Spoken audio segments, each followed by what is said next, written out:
a coach. Well, she said before you needed an NBA coach. Somehow. All right? Plain and simple. Right there, she's getting worked. And here we are. Fire Stephanie White. You're paying for it, talking about Caitlin Clark. Stephanie White is a liar. Isn't that what Stephanie White said? I could have swore she said that like 3 weeks ago. This is a league of inclusion. Of course, she told everybody to get out then. What she was thinking. Thinking that was going to go over. As soon as she said. Fans really are responding loudly here, and the contrast being pointed out is real. Stephanie White's message about love and kindness landed very differently, once it was immediately followed by telling frustrated fans they could go to hell. That juxtaposition alone is doing a lot of the work in this entire controversy. A lot of fans are just unhappy with her. She did not have Sophie Cunningham's back. She went out there and claimed that she didn't actually see the play happen. Now, video and pictures everywhere are showing her looking directly at the play. Well, now you got a bigger problem. And why'd you wait so long to address this? And why are you so worked up with what people are saying online anyway? Shouldn't you be busy being a coach? Well, the claim that White didn't actually see the Carrington foul happen live, while photos and videos circulating online appear to show her looking directly at the play, is a real, disputed claim. Yahoo Sports covered fans presenting exactly this damning evidence argument. It's not confirmed fact that she's lying, but it's a real, documented piece of the backlash, not something invented for this video. As soon as she said, "Go to hell," I immediately went, "Oh, she's going to get disintegrated tomorrow." Tell me what you think. Peace. I'm out. Till next time. Thanks for watching the show. Be sure to like, comment, and subscribe. Be sure to tune in next time. The questions here are fair ones for any coach in this situation. Why address online criticism this directly and this late, rather than staying focused on the team? That's a legitimate strategic critique of how she chose to handle the moment, independent of whether her underlying explanation holds up. It's a man, baby. Okay. Performative outrage. The leftist theater kids can't help themselves. Everybody else can go to hell. Yeah, that is love, grace, and kindness. Maybe she should follow her projected words. Fact is, she did not stand up for her player. She's a disgrace.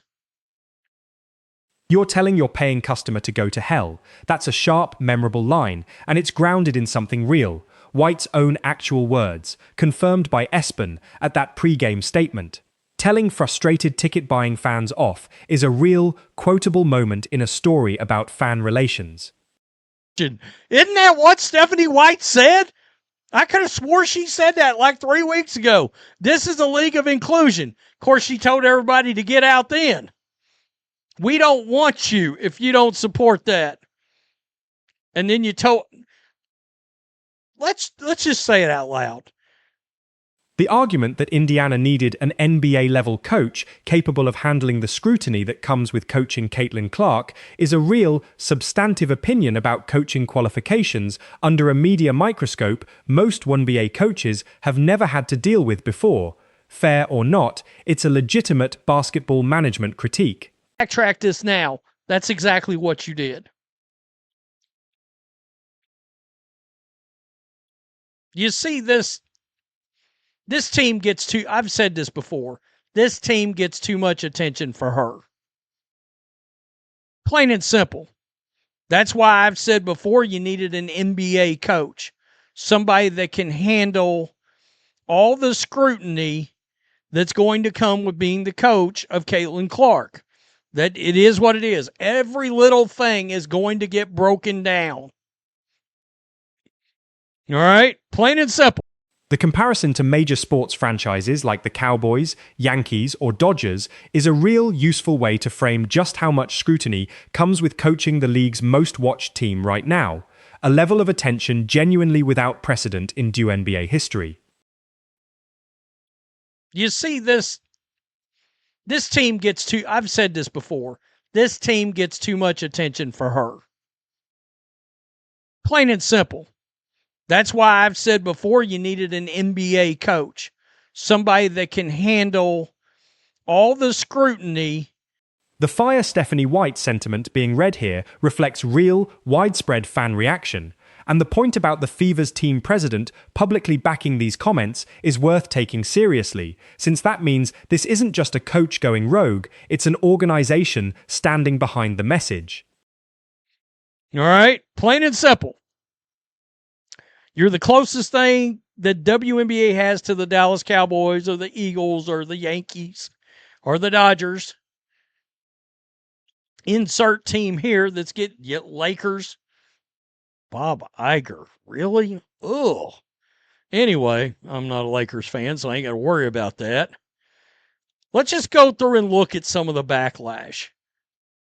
Seriously, fire Stephanie White. The worst look in the world right now is the Indiana Fever.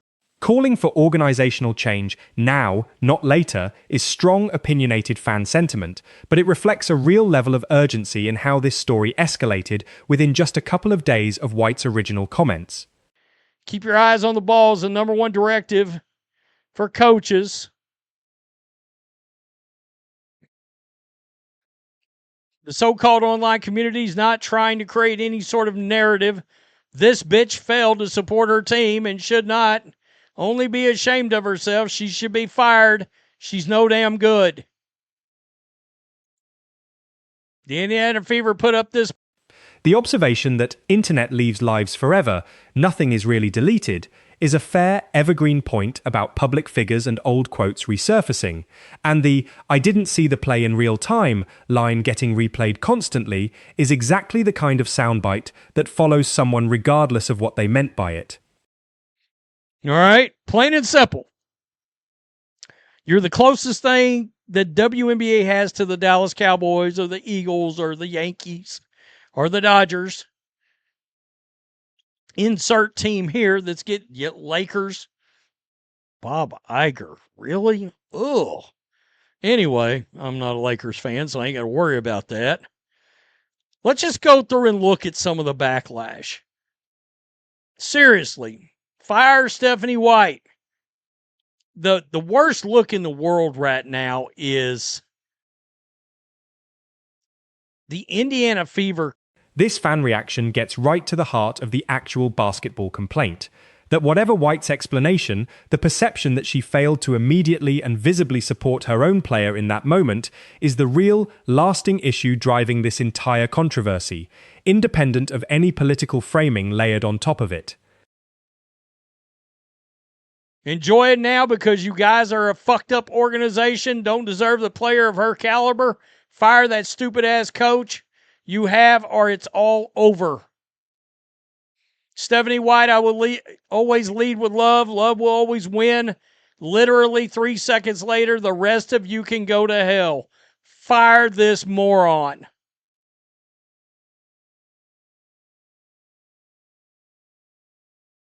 You don't promote nor campaign for. Talking about Caitlin Clark. Stephanie White is a liar. She was watching when Cunningham. The specific claim that White was seen watching the play as it happened is, again, a real disputed piece of evidence circulating among fans, not something confirmed beyond doubt, but a legitimate part of why so many people aren't accepting her stated explanation at face value. Any sort of narrative. This bitch failed to support her team and should not only be ashamed of herself. She should be fired. She's no damn good. The Indiana Fever put up this post about Caitlin Clark's 29th double-double. And here we are. Fire Stephanie White. Your coach lied to everybody, caught in 4K. Issue an honest, humble apology or go to hell. Quote, I didn't see it. She's getting destroyed. And here's a fair, separate point worth pulling out from all the noise.